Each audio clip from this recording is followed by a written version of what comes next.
Ben ilk oturumu başlatmak üzere oturum başkanlarımız Sayın Cenk Yücelbilen'le Ender Özen'i davet ediyorum. Teşekkürler.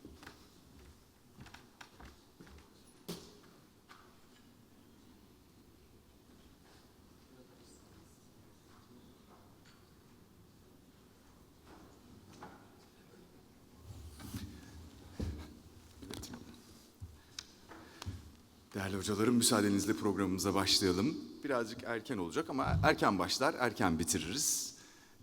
Öğle aramız uzar.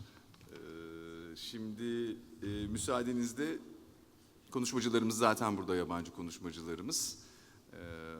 Bu güzel enerjiyle birlikte ilk konuşmamız için Nick James'i sahneye davet ediyorum. Kendisi bize Barcode Trial'ın sonuçlarıyla ilgili bilgiler verecek. Buyurun.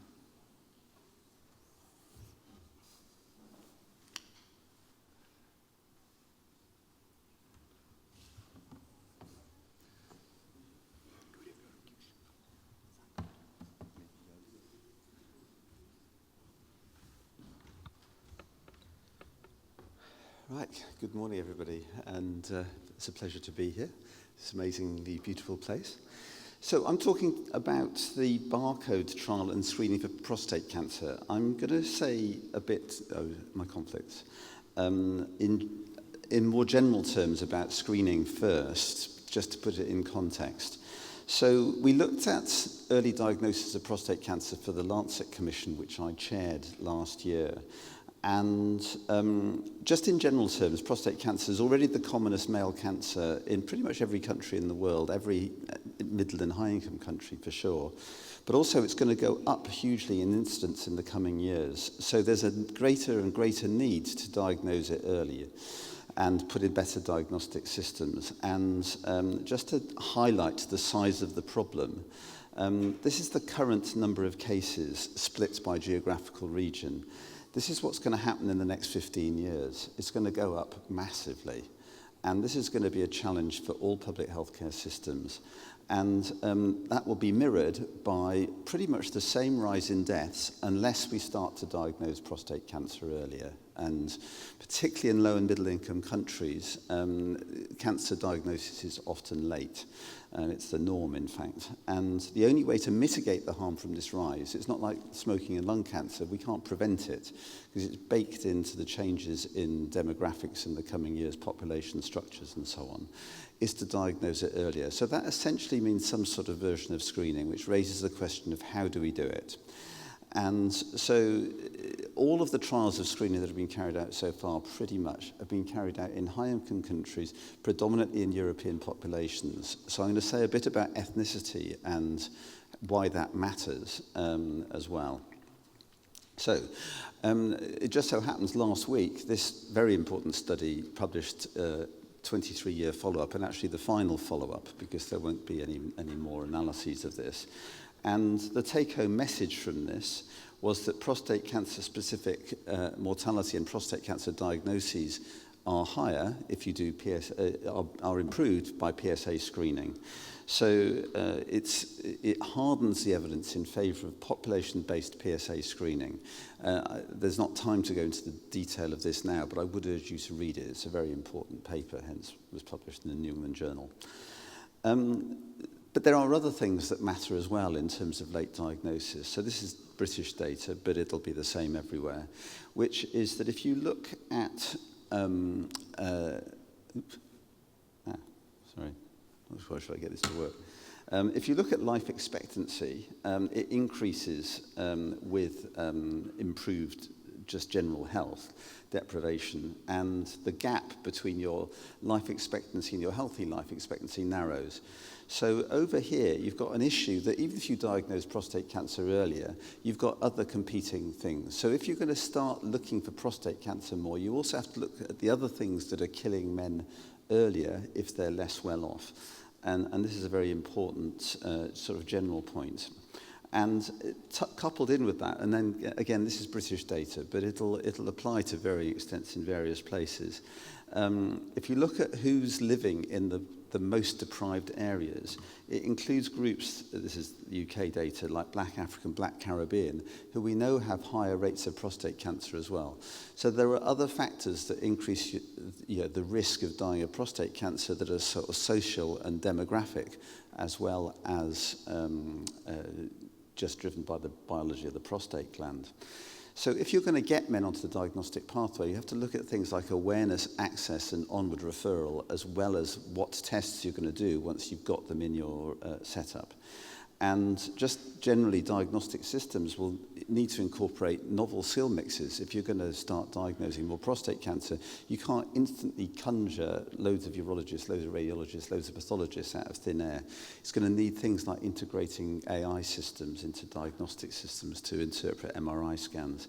And because of the other things associated with rising age, it makes sense to look for those at the same time, like heart disease, diabetes, and so on. And I'm just going to highlight, I'm going to come back to this later.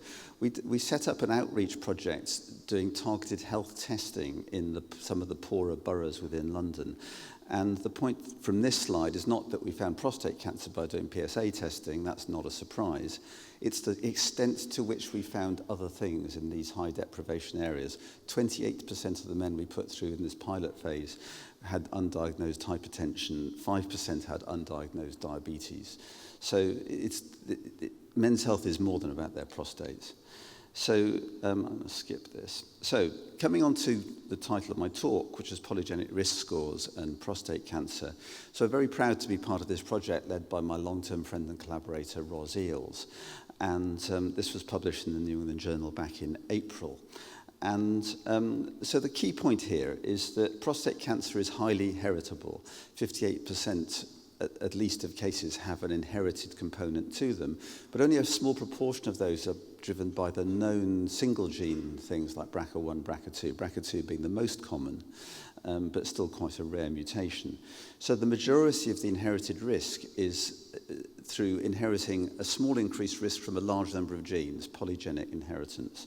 And you can construct a polygenic risk score based on SNP, SNP profiles. And these need to be ancestry specific because people's genetic background is obviously determined by their ethnicity. And one of the things that is particularly striking about this is that, as we all know, we originated in Africa, and around 100,000 years or so ago, a relatively small number of people, possibly as few as 150, migrated north out of Africa, and half of them turned left and ended up in Europe, half of them turned right and ended up populating the whole of Asia, Australia, and the Americas, and the timelines are here. So this means that actually there's relatively little genetic diversity outside Africa, but a lot of genetic diversity within it, because that's where the majority of the human genome originated from and stayed. It does mean, therefore, that if you're going to use polygenic risk scores, you need to use ancestry-specific ones. African ones in particular are going to be different from non-African ones. And we know this is important in prostate cancer because men of African origin have roughly twice the rate of prostate cancer diagnosis, and we see this globally. So we see this in Brazil, where there was a large slave-derived population, has a relatively good healthcare system, so the mortality rates are relatively low. We see it in America, but again, mortality rates are low because there's good healthcare broadly. South Africa, you see the high rate again, but less good healthcare coverage, so high death rates as well with the black population there. So when you start constructing polygenic risk scores, so what we're looking at here, along the bottom is age, and in the vertical axis is lifetime risk. We can see that if you've got African heritage, you've got a very high lifetime risk. And you can also see that the spread between the highest and the lowest centiles is really very broad. If we go into the European populations on the right, you can see that the lifetime risk is less. But you can see if you're in the highest 90th to 100 centiles, you've still got very high lifetime risks. So what the Barcode study was looking at was we were going to go and profile men based on their polygenic risk scores, identify the men in the 90th or above centile of lifetime risk, and offer them testing. So, and the hypothesis is that the polygenic risk score by focusing on, by identifying men at the highest risk, would kind of function a bit like a PSA test. You could identify men at risk. So this is this group here. So it's quite a simple design. Men aged 55 to 70 were recruited via GP practices. They had to be European ancestry because the SNPs were European derived, so it wouldn't work on non-European ancestry. There are SNP profiles that do, but in this particular study we were not using them. They had to have had no prostate biopsy or no history of prostate cancer and no contraindications to MRI or biopsy. The DNA was via a saliva test. They were just mailed out and mailed back. And the men, all of them were profiled, and the men in the top decile were invited for MRI and biopsy. So 6,500 men had things sent out. 90% of them were in the lowest 90th, of course, so they didn't have any further participation. 745 were in the highest decile of risk. 277 of those declined further participation, so 468 went on to biopsy, finding 187 cancers. So far so good. Now, the median PSA at diagnosis was 2. So a lot of these men had PSAs of less than 3, would not have been picked up by PSA screening. So we'll drill down into that. Median age at diagnosis, 64. So relatively young, so kind of worth picking up at that sort of age. So if we drill down into the relationship between a raised polygenic risk score and PSA, we see this. So there were 187 cancers. Of those, 69 of them had a PSA above 3 at diagnosis. And so these are cancers would have been found with PSA-based screening. A quarter of those were low grade. The remaining were clinically significant. That's because they're all having MRI scans as well. So we're only biopsying people with suspicious-looking prostate glands. Of the ones that had a PSA of less than 3, these are cases that would not have been found on PSA screening. Just over half of those were, however, Gleason score 6, so arguably you didn't want to find those. But, of course, the balance had Gleason scores of 7 or above, 43%. And these are clinically significant cancers that would not have been found with PSA-based screening, so quite a significant number. We can also look at the relationship with MRI, because one of the things that is being evaluated is the use of, in particular, biparametric MRI, so a short 2-sequence prostate MRI. The great shame they didn't call it a prostogram. I think they should have done. But anyway, of the MRIs, there's 468 MRIs. 370 of those had a negative MRI. That's to say there was nothing that you could see on it that required biopsy. And these men all underwent biopsy. 245 of them had no cancer. 125 had cancers, of which that was the breakdown. Around about half of them were Gleason score 7 or above. Of the men with a PIRADS 3 or above, 43 of them were PIRADS 3, so you may or may not have biopsied them on a screening program, and 19 further of those had cancer. So these are all cancers that, had you used MRI as your screening tool, and there are proposals that you should do this, you wouldn't have found. Now, of course, some of these you didn't want to find because they were Gleason score 6, but some of these you definitely would have wanted to find. And then the balance had PIRADS 4 or above, and as you might expect, most of those had cancers.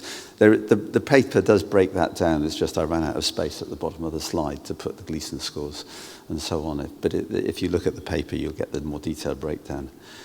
So the implications of this are that using polygenic risk score as a test, as part of a screening program, you'll identify significant cancers that would be missed by PSA testing. From the trial numbers, this was 51 out of 187 clinically significant cancers, about 1 in 3. So you've got quite a significant pickup rate in your, if you like, PSA negative population that supplements or complements what you'd pick up with PSA-based testing. It also finds MRI invisible cancers. And again, there's a much more detailed breakdown that goes into the relationship between MRI, PSA, and so on. But in the interest of time, I haven't gone into that. So you can you can envisage that a testing program could potentially involve three things: an MRI scan, either on everybody with a raised PSA or everybody with raised PSA and raised PRS, or on everybody, like mammography, a prostagram if you like. It could involve using just PSA testing. You could use a combination of all three of these technologies. We did a little pilot of this in the Man Van, which I mentioned earlier. So the final project we put just, if you add in the phase one, we put over 4,000 men through it. And we had quite a much higher rate of prostate cancer diagnosis than was found from the PSA screening programs, because we're going to areas of high risk. So there's a bigger pool of undiagnosed cancers. So all of the numbers that come from the European project relate to, if you like, a sort of healthy participating population in terms of their participation in healthcare. If you go to areas with low participation in screening and so on, you find more cancers because they're not coming forward voluntarily, as it were. And this was nurse-based. We found diabetes and hypertension. Within it, we did a polygenic risk score study, and we tested 281 men. And of those, 26 of them, so around 10%, of course, had a high polygenic risk score. Now, just going back to this, the proposal was that if you had a risk score in the lowest 90, you'd only get further investigation if you had a raised PSA or a very strong family history or symptoms, which is the standard referral pathway. If you were in the top 10%, if you had a raised PSA or whatever, you would have already been investigated because we had those results already. If you had no other factors, then we put them into the study, the same study, the barcode study. So basically, of the men with a low, in the lowest 90, i.e. the majority, 13 of them had a raised PSA, and they went on to the standard referral pathway.